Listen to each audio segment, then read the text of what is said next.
Car निर्माता और auto maker से अमेरिका ने खुद कहा हथियार बनाना शुरू करो। यहां देखिए, जीएम और फोर्ड जैसी जो कंपनियां हैं जो गाड़ियां बनाती हैं, उनको मिलिट्री इस्तेमाल में काम आने वाली गाड़ियां और उससे वेपन प्रोडक्शन के लिए भी अपनी यूनिट्स को देने के लिए उनको कहा गया है। प्रोडक्शन बढ़ाने के निर्देश दिए गए हैं। कार फैसिलिटी को वेपन प्रोडक्शन सेंटर में तब्दील करने के निर्देश दिए गए हैं। वेपन प्रोडक्शन पर वॉल स्ट्रीट जर्नल की यह रिपोर्ट है और वो ये कह रहे हैं कि बहुत तेजी के साथ अमेरिका कह रहा है कि हथियार बनाए जाए और इसमें ये कंपनियां भी मदद करें। अब जरा इसको भी देखिए, वार्ता की आड़ में अमेरिकी तैयारी चल रही है क्या? पेंटागन ने हथियार उत्पादन बढ़ाने के लिए बड़ी कंपनियों से संपर्क किया है और यह कहा है कि हथियार उत्पादन में अब आप सब भी लग जाइए। बड़ी बड़ी कंपनियों को इसके लिए कह दिया गया है। जनरल मोटर्स, फोर्ड मोटर्स जैसी ऑटो कंपनियों से बातचीत की गई है। कंपनियों को निर्देश दिया गया है कि अपनी फैक्ट्री कैपेसिटी का कुछ हिस्सा हथियार बनाने में लगा दिया जाए। वर्ल्ड वॉर II के वक्त कार कंपनियां भी सैन्य सामान बनाती थीं और अब इस बार भी यही दिखाई दे रहा है। बातचीत में GE एरोस्पेस और ऑस्कोश कॉरपोरेशन भी शामिल हैं। यूक्रेन ईरान से जुड़े युद्धों के कारण गोला बारूद की कमी पहले ही आप जानते हैं। जो वहां के सबसे बड़े जनरल हैं, उन्होंने भी डोनाल्ड ट्रंप को यह कहा था कि हमारे पास अभी उतना रिजर्व नहीं है, हम वॉर में जाने के लिए उतने तैयार नहीं है। लेकिन उसके बावजूद डोनाल्ड ट्रंप आगे बढ़ गए वॉर में और अब ये देखा जा रहा है कि बहुत सख्त कमी है रिसोर्सेस की। क्या इसीलिए इस समय को इस्तेमाल किया जा रहा है अपने रिजर्व्स को वापस भरने के लिए और आने वाले दिनों में विध्वंसक हमला होगा क्या? जरा ये भी देखिए, कार कंपनियों को हथियार बनाने के निर्देश की वजह क्या है? ईरान जंग में हर दिन 28 टोमाहॉक मिसाइलें इस्तेमाल हुई हैं। टोमाहॉक मिसाइलों का प्रोडक्शन सिर्फ 0.25% प्रतिदिन है। जंग में 500 पैट्रियट मिसाइलों का इस्तेमाल हुआ है जो साल भर का स्टॉक है। थर्ड प्रोडक्शन साल भर में 96 मिसाइलों का है, जबकि 40 दिन में ही 96 मिसाइलें इस्तेमाल की गई हैं इंटरसेप्टर के तौर पर।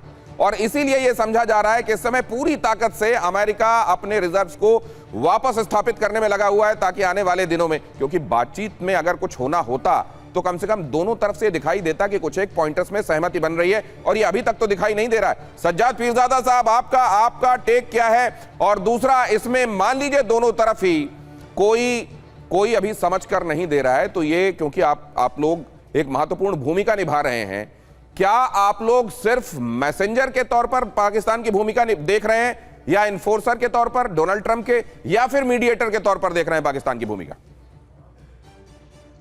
देखिए गणेश जी, सबसे पहले तो मैं तारीफ करना चाहूंगा, आपकी वेस्ट कोट की बहुत खूबसूरत पहनी हुई है। दिल के हाल तो अल्लाह जानता है। अभी जो हालात है पाकिस्तान के, अमेरिका और ईरान के, बड़ी अच्छी खबरें आ रही हैं, कुछ खबरें आ रही हैं। लेकिन वो एक शायर ने कहा था ना कि तमाम उम्र खुशी की तलाश में रहे, तमाम उम्र तरसते रहे खुशी के लिए। अब जो असल खुशी उस वक्त आएगी जब वो मौका आएगा कि दोबारा से मुज़ाकरात की मेज सजेगी। ट्रंप की तरफ से कौन आएगा, ईरान की तरफ से कौन आएगा, पाकिस्तान में मुज़ाकरात होंगे, क्या होगा, इसका फ़ायदा किसको होगा? तेल के हवाले से, गैस के हवाले से जो हमारे इंडियन पड़ोसी हैं वो भी परेशान हैं, बाकी दुनिया परेशान है, पाकिस्तान परेशान है। इस वक्त तो हमें असल खुशी तब मिलेगी ना जब ये पेट्रोलियम मसनूआत हमें मिलेंगी, और जब ये मिलेंगी तो आप भी ब्रेकिंग न्यूज़ चला रहे होंगे और मेरी गुजारिश ये होगी कि आप उस वक्त कहिएगा शुक्रिया पाकिस्तान, आपने कामयाब मुज़ाकरात करवा दिए। आप वादा कीजिए मुझसे।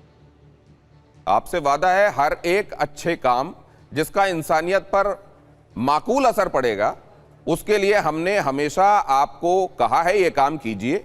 ऐसे काम मत कीजिए जिससे इंसानियत और निर्दोष लोग परेशान हो, मारे जाएं कहीं पर। हम यही कहते रहें और एक बार फिर से कोई अच्छा काम होगा तो हम उसकी तारीफ करेंगे। लेकिन यहां आपने वेस्ट कोट की भी तारीफ कर दी है। आपने कहा है बहुत पुरुम्मीद तरीके से दुनिया इसको देख रही है मुज़ाकरात की। लेकिन मेरा जो सवाल था कि क्या आपके भूमिका में, महत्वपूर्ण भूमिका में होने के चलते दोनों तरफ से जिन पॉइंट्स पर अड़े हुए हैं दोनों पक्ष, क्या उसमें किसी तरफ से यील्ड दिखाई दे रही है?